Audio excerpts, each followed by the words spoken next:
현재 일본의 확진자는 16,000명에 육박하고 사망자도 600명에 근접한 상황입니다. 일본 아베 정부는 처음에는 의료 측의 붕괴가 우려된다면서 감염 여부 검사에 매우 소극적인 태도를 보였으나 유증상자가 급격히 증가하고 길거리에서 죽은 변사자도 사후에 확진자로 판명되자 마지못해서 검사를 확대했습니다. 그러나 검사를 확대하겠다고 한 일본 정부의 발표와 달리 여전히 일본은 검사 능력의 부족으로 충분한 검사를 하지 못하고 있으며 검사 대비 확진율도 60%에 달하는 상황이 되기도 했습니다. 또 검사를 받은 후 결과가 나올 때까지 일주일 이상이 걸리기도 하여 그 사이에 결과를 기다리던 환자가 사망하는 경우도 많았고 검사 결과에서 대규모 오류가 발생하기도 하였습니다. 그리고 확진 판정을 받은 간호사를 병원에 출근시켜 당직 근무를 서게 하는 등 총체적 부실이 밝혀지고 있는 상황입니다. 이와 같이 감염병 대응에서 폭망한 일본이 후쿠시마의 방사능 오염 제거는 제대로 했을까요? 일본 아베 총리는 도쿄올림픽의 유치를 앞두고 후쿠시마의 방사능 상황이 통제되고 있다고 공개적으로 발표했었습니다.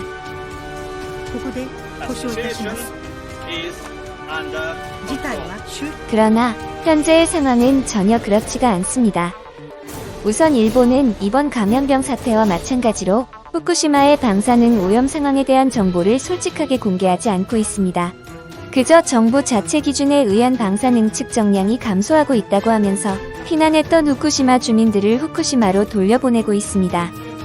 그러나 국제적인 시민단체들의 조사에 따르면 후쿠시마의 방사능 상황은 전혀 개선되지 않았고 임시로 덮어두었던 오염물질들이 지난해 태풍으로 유실되어 재오염이 심각하게 발생한 상황입니다. 결국 방사능 제거에 실패한 아베 정부는 올해 초 후쿠시마 원전에 보관하고 있던 오염수들을 그대로 바다에 방류하겠다고 발표하면서 안전에 큰 문제가 없을 것이라고 주장했습니다. 그러나 이번 감염병 사태에 대한 아베 정부의 대응을 보면 후쿠시마 원전에 대한 대응도 불을 보듯 뻔합니다.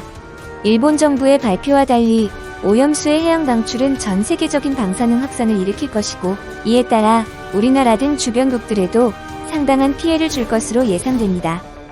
결국 아베의 올림픽 개최 욕심에 따른 성급한 조치가 방사능 오염 제거에 실패를 가져왔고 그 결과 주변국과 전 세계에 커다란 우려를 안겨주고 있는 것입니다. 감염병 문제로 전 세계가 경황이 없는 와중에 아베 정부가 슬그머니 오염수의 방출을 실행할지도 모릅니다. 아베의 무모한 행동에 철저히 감시하고 막아내야 할 것입니다. 감사합니다.